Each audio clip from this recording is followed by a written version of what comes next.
പത്തനംതിട്ട ഊന്നുകല്ല് ജംഗ്ഷനിലുള്ള ട്രാൻസ്ഫോർമറിന് മുകളിൽ കയറി ആത്മഹത്യാ ഭീഷണി മുഴക്കിയ യുവാവിനെ അനുനയിപ്പിച്ച് താഴെയിറക്കി. പത്തനംതിട്ട അഗ്നിശമന രക്ഷാസേന പോസ്റ്റിന് മുകളിൽ കയറി മണിക്കൂറുകൾ ശ്രമിച്ചാണ് യുവാവിനെ അനുനയിപ്പിച്ചത്. ചെന്നീർക്കര കരിപ്പുഴ സ്വദേശി ആരോമലാണ് ആത്മഹത്യാ ഭീഷണി മുഴക്കി പോസ്റ്റിൽ കയറിയത്. കുടുംബ വഴക്കാണ് കാരണമെന്ന് പറയുന്നു. അഗ്നിരക്ഷാസേന നെറ്റ് വഴി താഴെയിറക്കിയ യുവാവിനെ ആംബുലൻസിൽ കയറ്റി ആശുപത്രിയിൽ പ്രവേശിപ്പിച്ചു.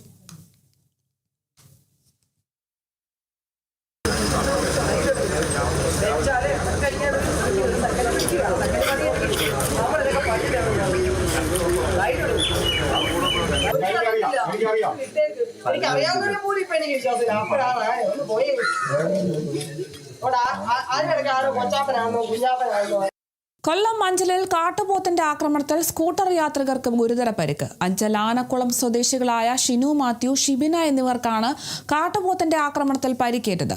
ആലഞ്ചേരിയിൽ നിന്നും ആനക്കുളത്തെ വീട്ടിലേക്ക് ബൈക്കിൽ പോകുന്ന വഴി കടവറത്ത് വെച്ച് കാട്ടുപോത്ത് സ്കൂട്ടറിൽ വന്നിടിക്കുകയായിരുന്നു. ഇവരെ നാട്ടുകാർ ചേർന്ന് ആശുപത്രിയിൽ പ്രവേശിപ്പിച്ചു. ബൈക്കിൽ പൊക്കൊണ്ടപ്പോൾ കാട്ടുപോത്തിൻ്റെ ആക്രമണം കാരണം പരിക്ക് പറ്റിയത് ജനവാസങ്ങളുള്ള പ്രദേശങ്ങളിലാണ് ഇപ്പോൾ കണ്ടുവരുന്നത്.